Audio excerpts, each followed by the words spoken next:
Alright, hello everybody and welcome to a new video from Bank. I'm switching it up. I'm getting out of software and trying to get into hardware and learning about how to make devices like this. So this is the esplay Micro. It runs on an ESP32 chip. I don't know how good this camera is going to be. I think it's going to be hard for you to see some of the stuff that's going on.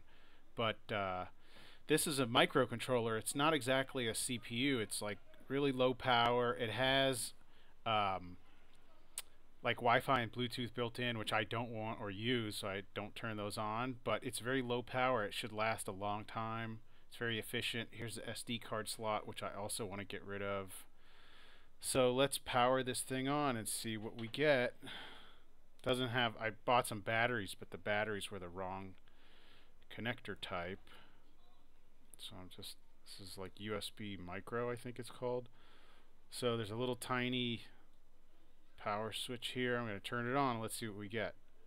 It boots right into, God, this is going to be so hard for you to see. It's super columns.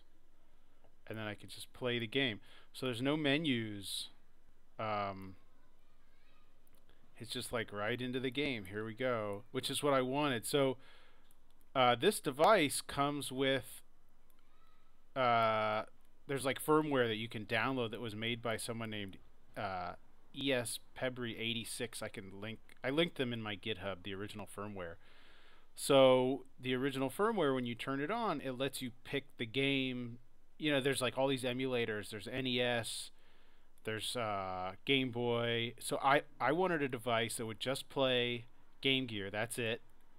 And I wanted a device that would boot into the game immediately, just like a Game Gear would, with no file selection, because I'm really obsessed with super columns. This game is like my major obsession. It's a long term working on something like this. I mean, I got so many projects, real life projects, that are keeping me busy from doing game stuff. But anyway, so here's one cool thing. So you know how there's no file chooser? When you turn it on, if you hold down a button, it'll load, it should load a different game. Yeah, here's Solitaire Poker. It's actually in Japanese, I think it's called Ryukyu, and this has started in the arcade. It has a PC Engine port. Really interesting game. Okay, so let's see what else we've got on there. Turn it off. I think there's total 6 games. There's up, down, left, right, start, and then if you don't hold anything. And these are the games that I want to play. You know, I'm sorry if they're not your favorites. You could change the firmware and put whatever you like on there. Oh, so this is really interesting.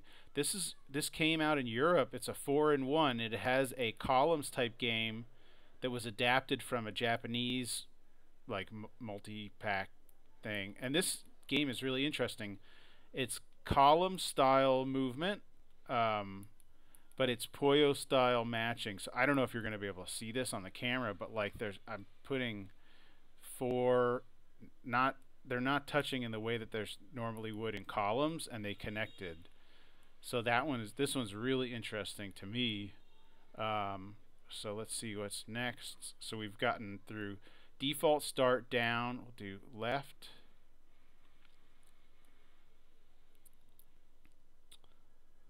So I got and so these games are all loading off of the SD card, and the ESP32 chip has 4 megabytes of flash, so there's no reason why the games need to be. I don't even need the SD card if I can figure out in the code. Okay, this is Solitaire Fun Pack, so I personally really enjoy Solitaire, and I think this is a nice implementation of it. Klondike. You probably can't see what's going on. I mean, you can see that it's Solitaire. I don't know why none of this is picking up properly. So it's Solitaire. And so the SD card is here, but if I can figure out how to program the games to just sit on the internal flash, like the firmware is 1 megabyte. All six of these games is less than 1 megabyte, and there's 4 megabytes of internal memory. So there's no reason why I can't store all the games internally, not use the SD card. I don't need to use the power. I think we're doing one that we already did. Also, I want to get rid of some of the buttons on this device. Oh, so this is a homebrew Tetris 4GG by Armix. This is a really nice homebrew Tetris game for Game Gear. Which is so, you know, Tetris DX is great, but if I only have one emulator, then I got to go with the Game Gear version. And so I don't know. So this device has up, down, left, right, which I need, start, which I need, select, which I don't need, menu, which I don't need, but it's used for programming the firmware, so maybe I can keep it and just not have a button externally, and then A and B, which I need, and then it has these two buttons on the top, which, I mean, they're connected. I don't know how to use them. I don't need them. They're shoulder buttons. So I want to design, FPebry did the case, 3D printing case, with the files available, so I'm going to modify them, get rid of some of this stuff. Like, I don't need these two top buttons. I'm going to get a soldering iron and remove them. Oh, so this is Baku Baku. Great little port. Great little port. So I don't know how, like, these buttons on the top, you can see where they're soldered in the front here, but I don't know how to get rid of the select button. Like, it's not apparent to me that it's soldered to anything on the other side unless it's underneath the SD card. And so ultimately what I want to do is, so now I'm working on the software side.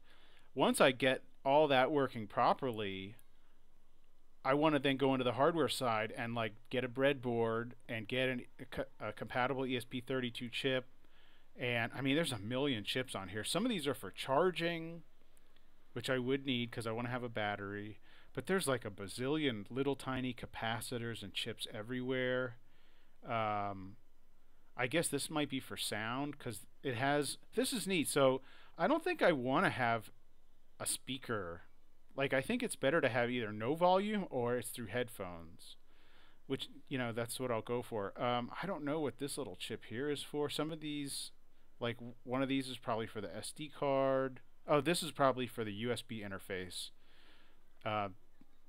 So, you know, this looks so complicated to me, but like 2 years ago I didn't know anything about ROM hacking, and now I know a good deal about it. So I want to get into this hardware stuff and figure this out. So I guess this is pretty much the end of the video, and I want to call out to anybody who's an expert in ESP32 programming or just like really good at hardware, if they can, and software, if they can help me figure out how to modify the firmware, which I'll link to the GitHub in the description of this video, how I can modify the firmware to load the games off of the internal, it's like SPI NVRAM instead of the SD card, so I can just get rid of the SD card.